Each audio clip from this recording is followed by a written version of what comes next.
we did move back to Carmel, bought this lovely old home on the San Carlos near 13th. Lovely old 2-story house, which I just adored. And I started going to planning commission meetings and city council meetings and just loving it. And my friends say, why do you go to those meetings? I said, I don't know. I never did that in Menlo Park, where I lived before. I never did it in San Francisco, of course. I just love it. I find it fascinating to go to that wonderful old city hall and hear people debate the issues. And they said, well, then you should run for city council. And I said, really? Yeah, you should. So Linda Anderson, who was a marvelous human being, I'm so sorry she doesn't live here anymore. She moved to Boise, Idaho. She became my campaign manager, and she put on this marvelous organization with somebody doing something and somebody, someone doing publicity, somebody doing radio spots, someone doing neighborhood walks, somebody doing coffees. I mean, it was an incredibly well-run organization. She should be doing it nationally and professionally. And so I won my first election, and that was very satisfying to me. And then I ran twice again successfully for city council. And then I ran from safe seat. No, I ran again for mayor against Sue McLeod, and that was not a happy a time.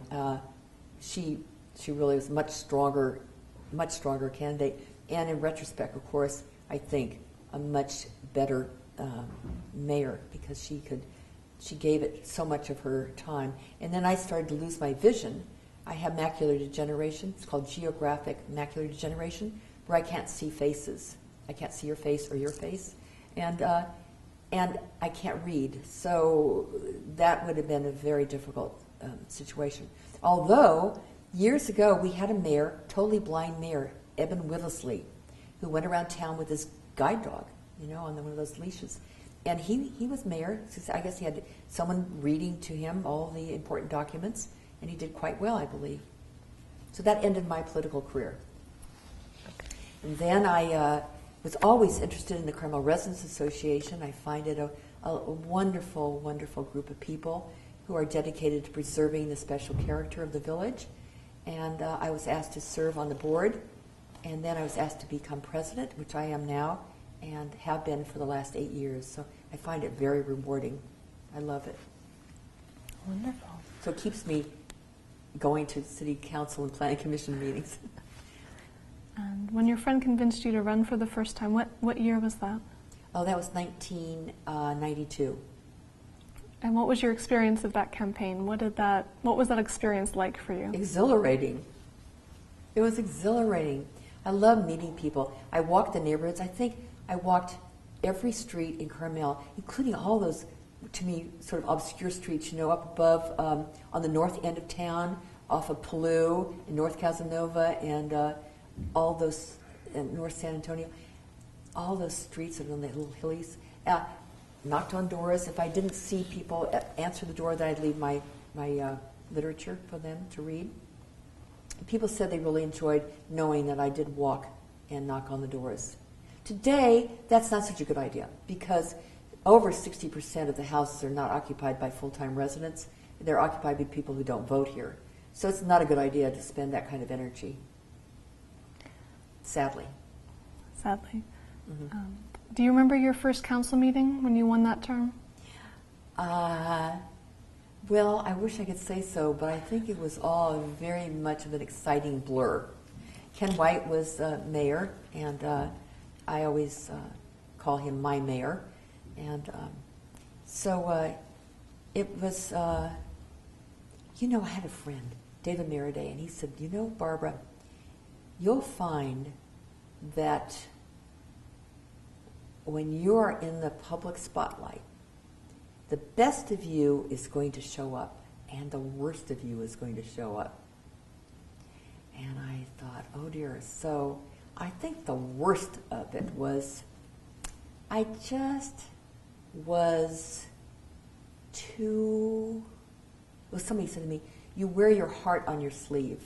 And I think I was wearing my heart on my sleeve too much as a council member, and I wasn't really I wasn't really giving some of my decisions my best attention, because I was coming from what I really wanted and not maybe what was best for some people or for the village. I don't know. So I could see the worst of me sometimes came out. The best of me came out when I could, support the environment and the trees and the ordinances and the general plan of Carmel, which I really believe in doing. Rules were made for a particular reason, and I think that everybody should abide by them. Tell me a little bit more about the big political issues that you focused on. What were your major ideas for Carmel? Well, one idea I had that I just struck out on terribly was in 1986, we had a new public works director in Carmel, and he, as his first big job, was given the resurfacing of San Carlos Street south of 9th down to 13th. And what he did was really a travesty. He put in a sidewalk on the east side and a gutter, and he put in a very wide and slick roadway, which had been previously just like a street, any other street in Carmel, just kind of a street. So this then created this slick, fast freeway, really, and changed the nature of that residential neighborhood. Also, I think gave people entering the southern part of the village a little wrong perspective on Carmel, because they saw a fast roadway when they should have seen a meandering, tree-lined street. So I tried very hard to get a grant passed. The Friends of San Carlos Street raised $6,000 for a grant writer, and the public works director, realizing the folly of what he had done, submitted it, and we did receive a grant for $177,000 to improve San Carlos Street. By improving, I mean deprove. Do you know what I'm saying? More trees, more rustic nature. And I was so excited. All the city had to do then was put up $22,000. That's all. $177,000, put up $22,000. And people in the village had raised $6,000 through great effort to fund the grant. And the city council majority turned it down. They turned it down for 7 years. The public works director kept it alive for 7 years, kept telling the grantor, we need another year, we need another year, we need another year. 7 years later, he said, Barb, I have to let it go. We can't do it.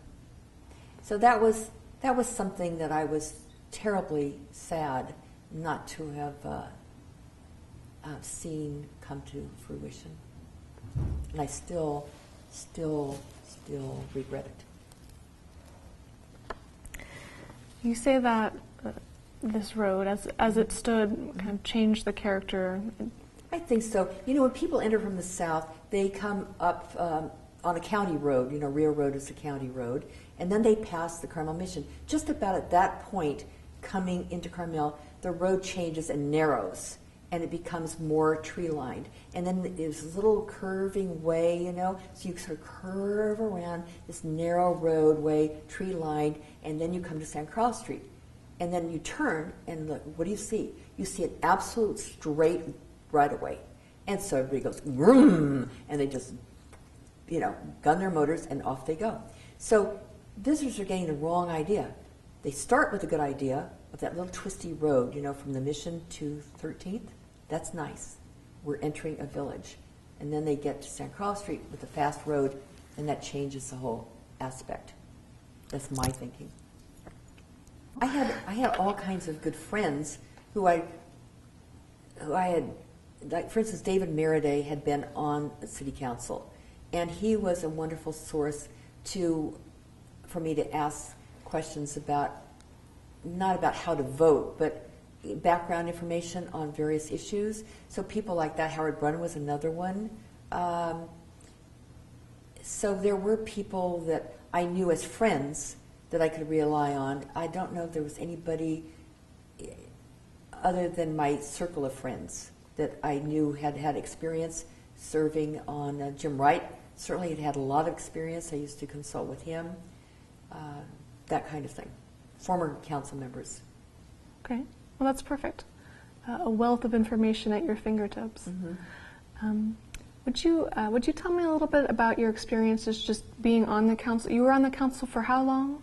12 years. And how did the city change in that time? What was it like to work in the city for that long? Well, we went through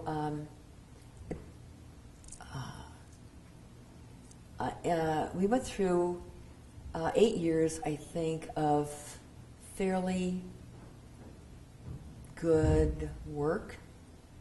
And then our city administrator left, and we got a new person, and the makeup of the council changed.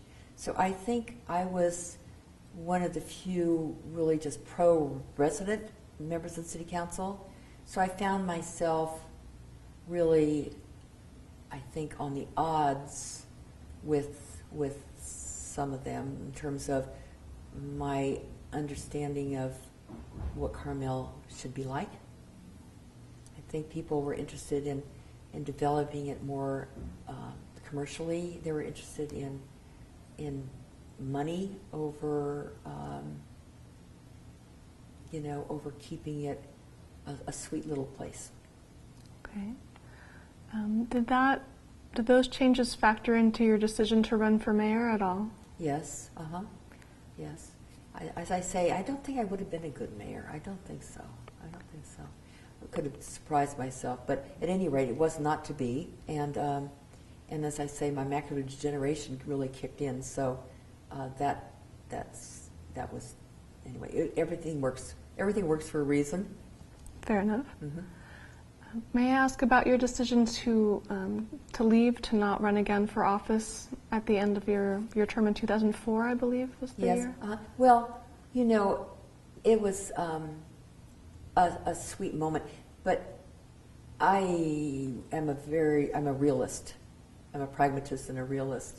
So, when it's over, it's over. But I knew I was still going to live here. I knew I was still going to be interested in the city. And oh my gosh, for better or worse, I go to every city council and every planning commission meeting. I mean, I don't know if that's good or bad, but it interests me, so I do. No, it's good. Keep your hand in. Mm-hmm. What were some of your most significant or some of your proudest accomplishments in your time on the council? Well, I think, you remember the battles you lose.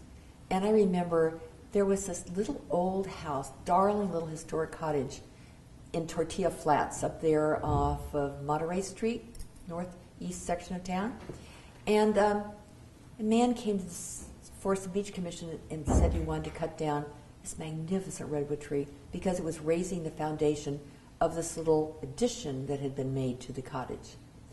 And the Planning Commission rightfully said, no, you make the change to your cottage, but you keep that magnificent tree. It has a long life ahead of it. It was magnificent. This great big huge round tree. It's gorgeous.